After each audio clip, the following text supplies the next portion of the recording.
ओणम भारत के दक्षिण में केरल प्रांत है। यह प्रांत समुद्र के किनारे बसा हुआ है। ओणम इस प्रांत का प्रमुख त्योहार है।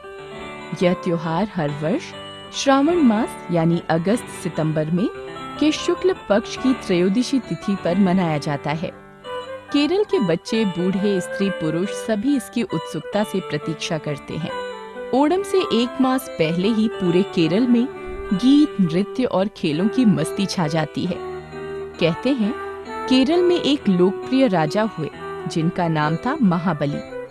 वे बड़े दानी, उपकारी और त्यागी थे। वे अपनी प्रजा से बहुत प्यार करते थे। प्रजा भी उन्हें बहुत चाहती थी। महाबली के बारे में ये बात प्रसिद्ध थी कि वे प्रजा की हर इच्छा को पूरा करते थे।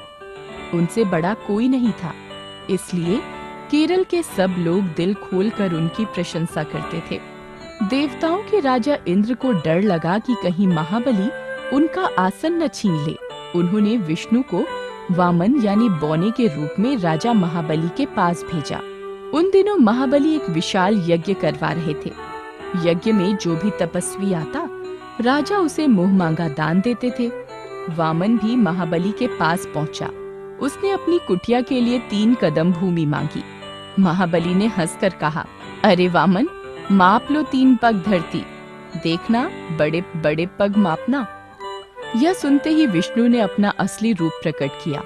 उन्होंने पहले पग में पूरी धरती माप ली, दूसरे पग में स्वर्ग माप लिया। अब समस्या थी कि तीसरा पग कहाँ रखा जाए। महाबली ने तीसरे पग के लिए तुरंत अपना सिर आगे कर दिया। इससे विष्णु बहुत प्रसन्न हुए। उन्होंने महाबली को पाताल भेज दिया और एक वर मांगने को कहा। महाबली ने विष्णु से कहा, मुझे अपनी प्रजा से बहुत प्यार है। कृपया वर्ष में एक दिन मुझे अपनी प्रजा से मिलने का अवसर अवश्य दें। विष्णु ने प्रसन्नता से उन्हें ये अनुमति दे दी। कहते हैं ओणम के दिन राजा महाबली अपनी प्रजा से मिलने केरल में आते हैं। इसी खुशी में केरल के बच्चे, बूढ़े, स्त्री, पुरुष आनंद उत्सव मनाते हैं। नई फसल के तैयार होने की उमंग भी इसमें जुड़ी होती है। ओणम मनाने के कई रूप हैं। लोग महाबली के स्वागत में अपने अपने घरों की सफाई करते हैं और उन्हें सजाते हैं। महिलाएं अपने घरों के आगे रंगोली सजाती हैं। रात को घरों में दीपक जलाए जाते हैं। इस दिन केरल के युवक युवतियां सज धज कर मधुर गीत गाते हैं। वे ढोल और नगाड़े की धुन पर नृत्य करते हैं। नवयुवकों की नौका दौड़ आयोजित की जाती है। समुद्र की विशाल छाती पर जब सजी धजी सर्पाकार नौकाएं एक दूसरे से होड़ करती हैं, तो दृश्य देखने योग्य होता है। इस दौड़ को देखने के लिए केरलवासी ही नहीं, अपितु अन्य प्रांतों के लोग भी उत्साह से आते हैं। एक एक नौका को 20-25 नवयुवक चलाते हैं। जब उनके चप्पू एक साथ उठते गिरते हैं, तो इस दृश्य को देखकर आनंद आ जाता है। ओणम पर लोग महाबली की मूर्ति सजाते हैं। परिवार का मुखिया उसकी पूजा करता है। बाद में मूर्ति नदी या समुद्र में विलीन कर दी जाती है। इस दिन धनी लोग दिल खोल कर दान करते हैं। मंदिरों की सजावट दर्शनीय होती है।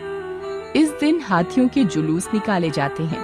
हजारों की संख्या में युवक युवतियां लोक नृत्य करते हुए आगे आगे चलते हैं। इस दिन केरल में उत्साह उमड़ पड़ता है। पूरे प्रांत में उल्लास और आनंद छा जाता है। अपना इंडिया, गोल्डन बुक्स का दीवाना, गोल्डन बुक्स का दीवाना। पढ़ाई हो जो करनी, जरा भी ना घबराना, जरा भी ना घबराना। गोल्डन बुक्स को अपनाना, अपना इंडिया।